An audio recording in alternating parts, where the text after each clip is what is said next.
Spain beat France 2-0 on Bastille Day. Mbappé barely touched the ball. Lamine Yamal is 19 years old and going to a World Cup final. And tonight, England face Argentina for the first time in 24 years. And this is the first competitive match in which Messi plays England. The World Cup final is being decided tonight.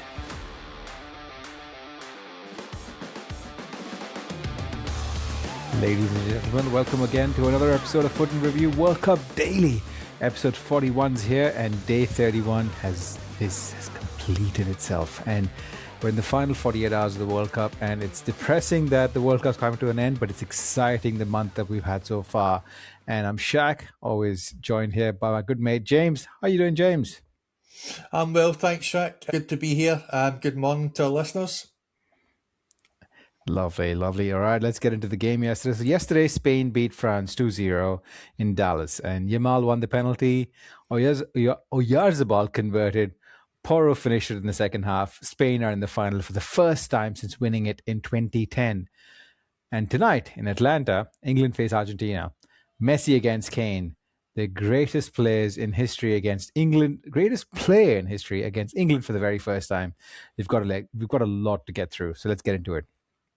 Right, let's get stuck into game number one. Well, the only game for today, actually. I'm so used to reviewing numerous games that I just keep forgetting that there's only one game. So essentially, we all know the result. France 0, Spain 2. Literally, this game completely, I think in our Predictor League, in our WhatsApp chat and Discord chat, I think you were the only one that predicted for Spain to win. James, what did you know that we missed? I'm glad you brought it up, not me, Shaq, so I can stay humble.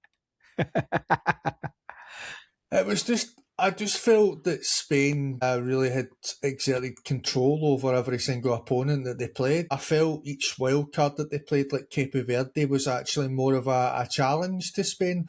And interestingly enough, I think the last team to beat Spain was actually Scotland. So I just felt when they would come up against Spain, I felt they would control it. A lot of people would see, the front four as France and think, oh, it's far too much for Spain. But the question was France actually going to get enough of the ball? If you don't get the ball, you don't score, Shaq.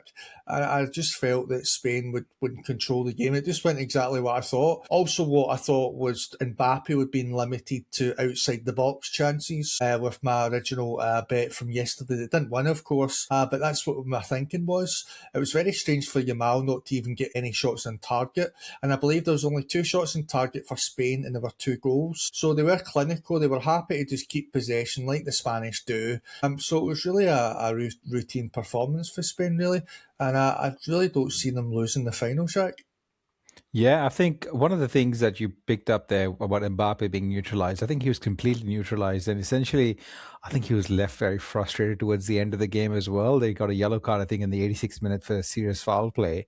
And essentially, you could see that he started to get extremely frustrated. And I think one of the things in my research, one of the stats that stood out to me, and this is probably why you predicted Spain to win this particular game, is that Spain have only conceded 1 goal in 7 games. And it was a substitute goalkeeper that spilled a shot that went in goal. So I think when you look at a backline of Kabasi and Laporte, it doesn't necessarily think, this is going to be completely fine. But I think the way they collectively defend and the pressure they put on you, the likes of, I think the one player that really stood out, I mean, I know everyone can see Cucurella doing all the hard work, running around, pressing, doing all those things. But Rodri's positional play was excellent today. Like, he just showed why he won the Ballon d'Or 2 years ago, and literally he just showed why he's worth his weight in gold, because this is not like the Rodri that we had that was injured. This is like vintage Rodri, and he was phenomenal, stopping everything from developing. And yeah, I think he was spot on there with regards to Spain. They were so good. And keeping Mbappe, Dembele, Olise, and Doué, and Barcola quiet is a big feat, isn't it? Yeah, definitely. And the substitute goalkeeper, Shaq, that would have been Spain scoring. They actually conceded from the Catala header, if you remember, from Belgium. So that was only the 1 goal they conceded. And that was if you watch it back, it was quite of a shock. It's down the left-hand side of Spain. Cucurella's been excellent, and it was just a lack of concentration. So I didn't fancy the Spanish to lack concentration against the French. So yeah, definitely. The only one thing I just want to understand from your perspective is, Saliba going off injured in the 30th minute. Did that have any impact on the game, you think, at all? Would there be any difference? He's a fantastic centre back, definitely, but no, not necessarily. I felt whatever France defence put on, then it was always going to be okay for Spain. But I was more surprised, really, to be honest with you, Shaq, of Coney not starting. I thought that Mm, he gives them great balance. I understand why the Real Madrid man get back after injury, but I felt that was strange. I thought Rabiot and Coney really complemented each other very, very well. And if you go back to the other games, they really pressed well as a two, and they really understood each other's position. And I felt the midfield was a wee bit, the lack of a better word, wonky. So really that hindered them more than Saliba, if I'm being honest. Completely agree. I think the only mistake the biggest mistake that Deschamps has made in this particular game was picking Tchouaméni over Kone, because I'm completely with you. Kone and Rabiot had a really good combination going.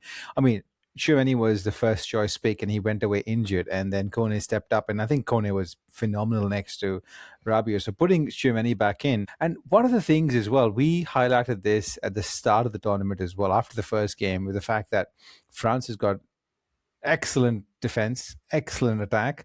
The only part of the pitch that is slightly shaky, this is the first game when Rabiot and Tchouaméni were playing. The only part of the pitch that we highlighted as a problem, not a problem, as on par, not even subpar, was the midfield, and it showed today. And just having Tchouaméni and Rabiot, and I think Rabiot picking up a yellow card early on in the game, just stopped him from playing his normal game. He was very conservative, and then that really showed in the way Spain just dominated. I think the midfield, from a technical point of view, Spain was miles ahead, wasn't it? Yeah, definitely, without a shadow of a doubt.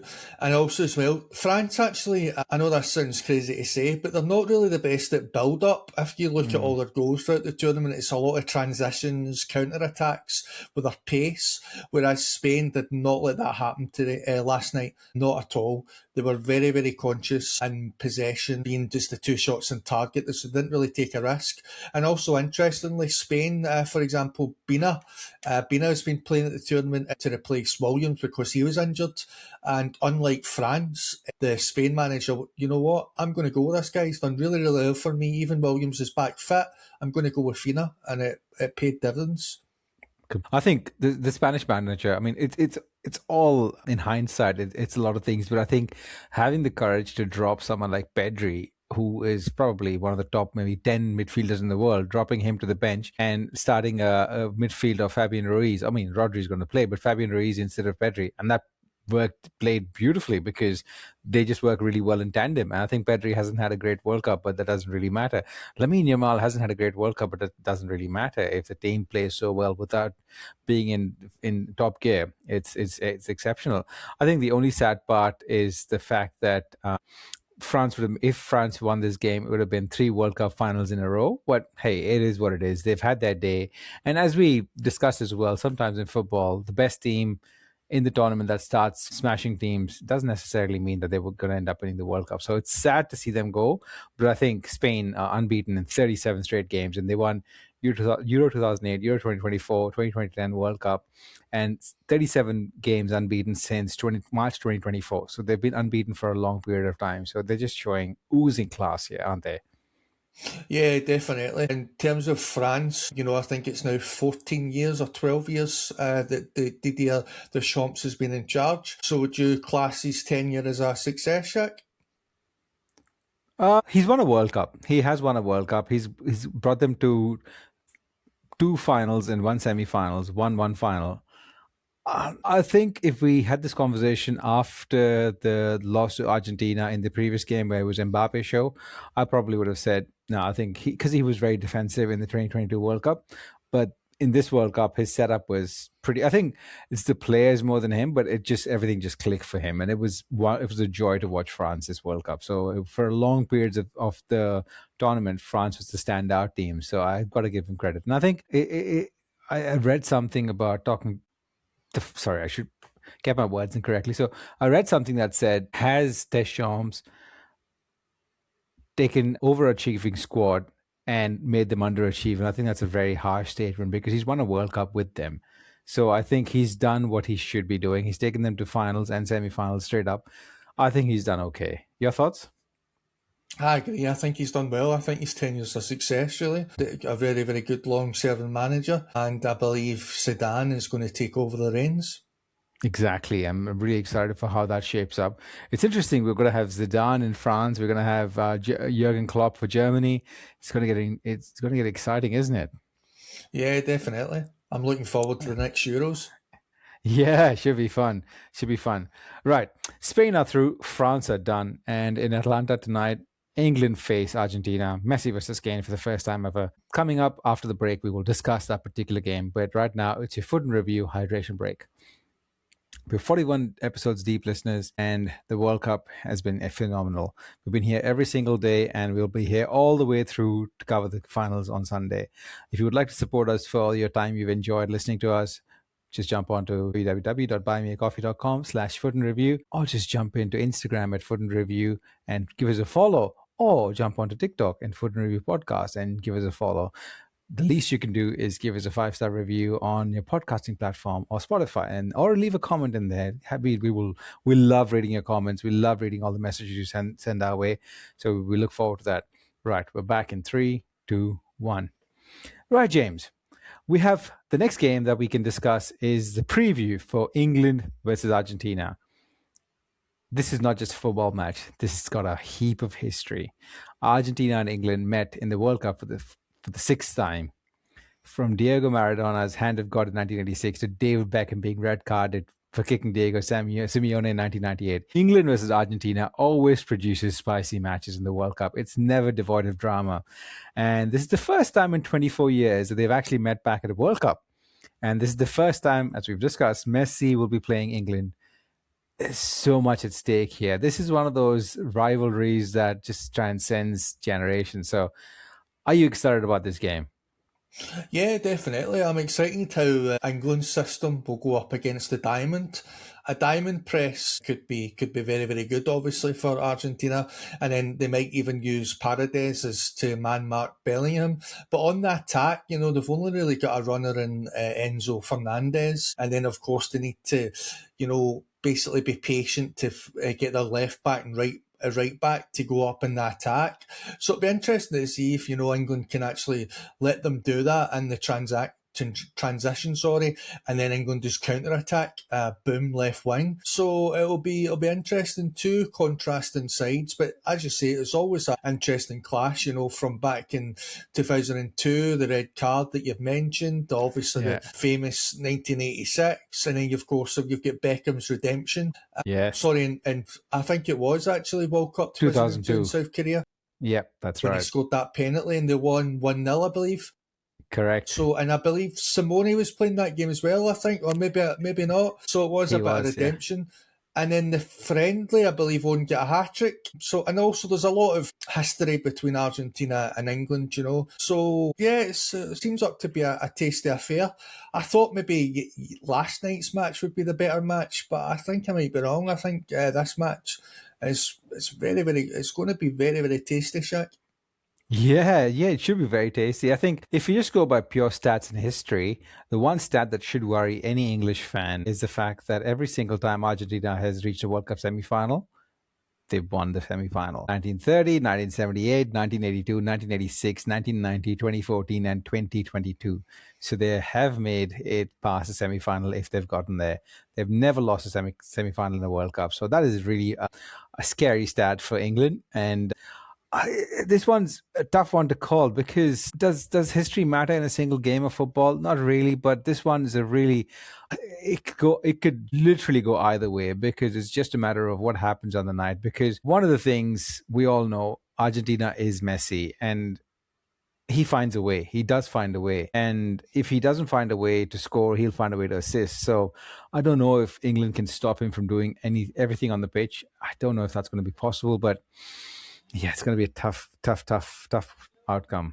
The only other thing, I think history also will weigh heavily on England, don't you think, James? Because they haven't been into a World Cup final since 1966. And this is like one of those things that they've not just achieved. And there's that pressure of being so close will probably play into their minds, don't you think? Yeah, definitely. Especially with their big wins over Mexico and the belief that instilled. Yeah, definitely. But since you love your stats, Shaq, and to the listeners and watchers, I have to add it in. Scotland's played more top 10 teams than England in this tournament. So there's a wee stat for you. But I think it will be a tasty affair. I think history can play a part. Look at last night. The last two fixtures Spain and France played. Spain won twice. So does that play into the players' minds? Will the occasion be too big for these players? Not Jude Bellingham, of course, but maybe other players. It's very, very interesting as well. Whatever happens, Shaq, there's going to be a minimum two Tottenham defenders in a World Cup final after just nearly getting relegated. That is absolutely bonkers. It's just the number of Tottenham players that have been shining at this World Cup is ridiculous. I think even today, Pedro Porro scoring that phenomenal goal that we didn't really talk about the goals, but yeah, Pedro Porro's phenomenal goal today, and then yeah, Romero, Porro, Jed Spence. The list is endless of the number of Spurs players that are actually playing phenomenal. I think talking about number of players playing really well, the interesting thing about today's match between England and Argentina is that three of the Golden Boot contenders are playing in the same match. So Kane, Bellingham, Messi, any of them could steal the show and still be in the running for the Golden Boot because Mbappe is out, Haaland's out. So one of these lads definitely has an opportunity to win the Golden Boot along with winning the game today. So that would be interesting. Hey. Yeah, definitely. But also, just for our listeners and watchers, Mbappe still has the third place match. So he could get a double, he could get a hat trick. You never know. So he's still got one. At least these players have still got one minimum match, whatever happens. So That is so true. It could go right down to the wire, Shaq. That is so true. That is so true. I always find that extremely hard because just imagine the heartbreak of losing the semi-final and then staying back to play another game that is technically on the calendar, but it really is meaningless. Once you've lost the semi-final, you're not going to win the third place. It's just it's Yeah, yeah, they need to it change is. that, in my opinion. I think so. I think it was a good thing. I remember it being a big thing when I was a kid. I used to get excited, but the amount of football that we see right now with the Nations League and the Euros and everything that's going on, I think that's something that they can probably leave behind.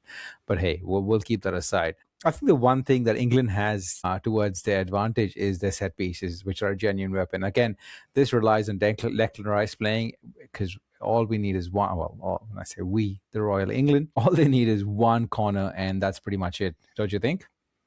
Yeah, but you could say the same about Argentina as well. They Mm, got the headed goal by McAllister as well. And also as well, just a wee thing that I've noticed with Argentina, Lisandro Martinez, not mm. Latoro, he's actually had a good few shots on corners. He's actually the hidden gem in their corners. He's had shots or he's had a header. I think he'll be very, very, be a very, very good shout for him to be a shot on target or even a goal. To be brutally honest with you, he's surprised me in corners. So yeah, they Definitely. certainly.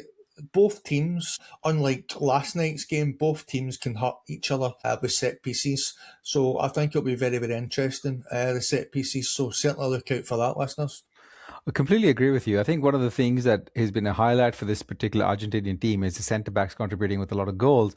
But then it also opens up to the fact that Cape Verde, Egypt, Switzerland all exposed Argentina on the back line and scored against them. So I think England will have reason for belief based on that because the centre backs definitely do go on the other side and scope, but they also seem to be shaky in defence for whatever reason because they're committed to going and scoring those goals or they just become vulnerable. And I think that should give England a lot of hope, which is why this particular game is such an open game. It's not going to be, I don't think this is going to end up a dead rubber. I don't think so. I don't think both the teams defensively, I mean, I love Martinez, I love Romero, they're decent players. I don't think that they can keep England at bay the whole time. And same with England. Their defense is not good enough to keep the Argentinian likes at bay. So we're heading for a very, very interesting semi-final, aren't we? Yeah, definitely. I totally agree. Unlike last night, I can't call this one. I Yeah. really cannot call who's going to win tonight, Jack. Yeah, it's a really hard one. It's a really hard one to call. But if you had to choose one based on just like a punt, what would it be? To shock the audience, I'd probably say England, to be Yeah, honest. And to be honest, it's just one word. and that word is Jude, so that's what I would say to that. I think Bellingham really turns up in these important games. He's done it for Real Madrid. He's got that knack of knowing when to go into the box, like Frank Lampard, so to speak. So I think Bellingham is going to be the star player once again tonight. Yeah, completely agree with you. I think I do think England will get through, but hey, I said France will get through to the final as well. So what do I know? Right. Spain are in the World Cup final. England and Argentina are about to find out who joins them. Messi versus Kane, the greatest player in history versus England for the very first time. We have covered every single angle of the tournament so far, and we'll be here for the final two. See you on the other side.